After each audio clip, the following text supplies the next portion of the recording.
अस्सलाम वालेकुम to all viewers. मैं हूं जवेरिया और आप देख रहे हैं मेरे YouTube channel which is easiest way to learn by Javeria. MCM 610 का असाइनमेंट का सोल्यूशन लेकर हाजिर हूं। जो लोग ऑनलाइन क्लासेस के लिए चाहते हैं कांटेक्ट करना, इजीली कांटेक्ट कर सकते हैं। कांटेक्ट नंबर डिस्क्रिप्शन में दे दूंगी। विद गारंटी टू पास इंशाल्लाह ताला। 9 फील्ड में स्पेशलाइज्ड हूँ, PhD प्रोफेसर हियर बेसिकली, जो कि 9 ईयर्स से ही बेसिकली आप लोगों के लिए एक वैलिड एकेडमी जो है ना हम पेश करते आए हैं, जिसके अंदर मेजॉरिटी जो है वो स्कॉलरशिप्स अचीव कर चुके हैं और मेजॉरिटी अच्छे ग्रेड से पास हो चुके हैं। अल्हम्दुलिल्लाह इस एकेडमी को ये सलाहियत भी हासिल हुई है, बेसिकली एजाज़ हासिल हुआ है, कह सकते हैं कि अल्लाह ताला ने इस एकेडमी के ही थ्रू जो लोगों के F ग्रेड्स थे उनको बहुत ही अच्छे नंबर से पास फरमाया। तो अगर आप लोग भी चाहते हैं इस एकेडमी से मुस्तफ़ीद होना, ऑनलाइन क्लासेस लेना, तो कॉन्टैक्ट नंबर डिस्क्रिप्शन में दे दूँगी, आप कॉन्टैक्ट कर सकते हैं ताकि फाइनल टर्म की प्रिपरेशन भी अच्छी तरह से हो सके।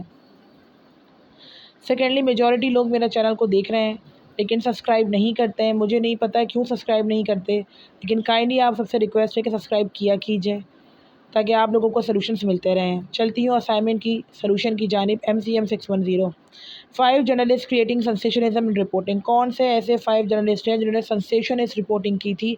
तो टूकर कार्लसन थे, इन्होंने ये फॉक्स न्यूज़ पे आते थे। टूकर कार्लसन प्रोमिनेंट इसको होस्ट थे, बेसिकली सेंसेशनलिज्म इन्होंने रिपोर्टिंग की थी। एम्प्लॉय प्रोएक्टिव लैंग्वेज इनकी थी। एग्जीगरेट किया था कॉन्स्पायरेसी थ्योरीज को, कैप्टिव ऑडियंस को किया था। कार्सल्स का स्टाइल जो था वो यही था कि इशूज़ के ऊपर बात किया जाए, फोकस किया जाए emotion appeal rather than providing nouns analysis and balance perspective. दूसरे जो हैं, क्योंकि उन्होंने जर्नलिस्ट की बात की है, तो रैचल मैडो थे। रैचल मैडो का काम ये था कि वो क्रिटिसिज्म को सेंसेशनिज्म रिपोर्टिंग के साथ अच्छा करें, एम्फेसिस करें ड्रामेटिक नैरेटिव्स और सपोर्ट आइडियोलॉजिकल व्यू पॉइंट। ये तमाम चीज़ें थी इनकी।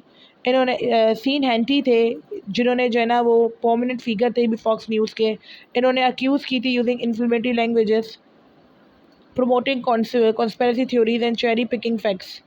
आगे है जियान ग्रीनवॉल्ड थे। इन्होंने भी सेंसेशनिज्म की रिपोर्टिंग की थी और इनका भी बेसिकली जो इंगेज था वो फार्मिंग स्टोरीज़ पर था, जो कि इन्होंने एम्पलीफाई किया था कॉन्फ्लिक्ट को ख़त्म करने में। कॉन्फ्लिक्ट कंट्रोवर्सी जो लड़ाई का ज़िम्मा बनती थी।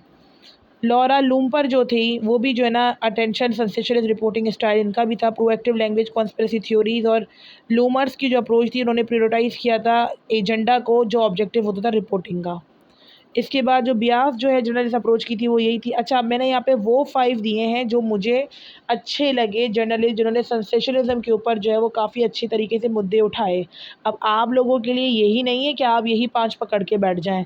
इसके अलावा भी कितने सारे ऐसे रिपोर्टर्स हैं जो कि मशहूर बहुत ज़्यादा हैं, इंग्लैंड के हैं, लंदन के हैं, पाकिस्तानी भी हैं, लेकिन ज़्यादातर जिनको माना जाता है, जिनको रिपोर्ट किया जाता है, वो ये 5 थे। तो मैंने इन पाँचों का ज़िक्र किया। अब आप लोग चाहते हैं कि यही कॉपी ना हो, तो इनके नाम लेके एडिशनल इन्फॉर्मेशन भी डाल सकते हैं इसमें। Otherwise what you have to do, आप इनमें से और भी नेम ले सकते हैं, गूगल्स को सर्च कर सकते हैं और इसके अलावा भी जर्नलिस्ट के नेम डालकर आप इसको असाइनमेंट को मेड अप कर सकते हैं। ब्यास जर्नलिस्ट अप्रोच क्या है? ब्यास कहते हैं राय कायम करना। क्या जर्नलिस्ट अप्रोच के अंदर अपनी राय शामिल की जाती है या कर सकते हैं? वैसे तो की जाती है। या एसेंशियल होता है कि ब्यास जो होता है बेसिकली वो स्पेक्ट्रम होता है जर्नलिज्म का, जो कि हम बहुत ज़्यादा डिफरेंट वेज के साथ Beas nature journalist approach require है केयरफुल एग्जामिनेशन।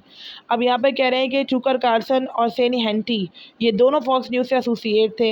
ये सेंसेशनलिस्ट स्टाइल्स भी लेके आते थे, एम्पलीफाई करते थे, राइट विंग नरेट करते थे, resulting in a lack of objectivity in balance analysis. आगे बताया ना, रिचर्ड मोडो जो थे वो भी जो है ना बेसिकली सेंसेशनिस्ट अप्रोच तो थी, लेकिन प्रायोरिटाइज करते थे ये neglecting opposing and perspective of fostering a partisan echo chamber. गैलियन ग्रीनवॉल्ड भी जो थे वो भी इंडिपेंडेंट, उनका भी स्टेटस था, वो ब्रिंग करते थे अटेंशन टू इम्पोर्टेंट इशूज़ के ऊपर। इसके अलावा अपना लॉरा लोम्पर जो थे वो भी इंडिपेंडेंट स्टेटस की मालिक थी, ये भी सेंसेशनल रिपोर्टिंग करती थी कॉन्स्पिरेसी थ्योरीज वगैरह के लिए। और अगर मैं आ जाऊँ तो इन कंक्लूजन आइडेंटिफाई ये किया जाता है कि जर्नलिस्ट जो होते हैं वेरिंग करते हैं डिग्री ऑफ बियास, यानी कि हर जर्नलिस्ट की अपनी राय होती है, उनकी जर्नलिस्ट अप्रोच होती है और ये डिस्प्ले किया जाता है कि आइडियोलॉजिकल बेसिस जो होते हैं वो ही बियासेस को इन्फ्लुएंस करते हैं। हर किसी की आइडियोलॉजी डिफरेंट होती है, इसी तरीके से क्रूशल होता है कंज्यूमर्स के लिए भी कि मीडिया को इंगेज करना, डाइवर्स पर्सपेक्टिव रखना और मल्टीपल सोर्सेज के साथ वेल इन्फॉर्म ओपिनियन रखना। तो जी हाँ, आप यस लिख सकते हैं बेसिकली इसके अंदर कि जर्नलिस्ट जो होते हैं बेसिकली वो अपनी राय शामिल करते हैं।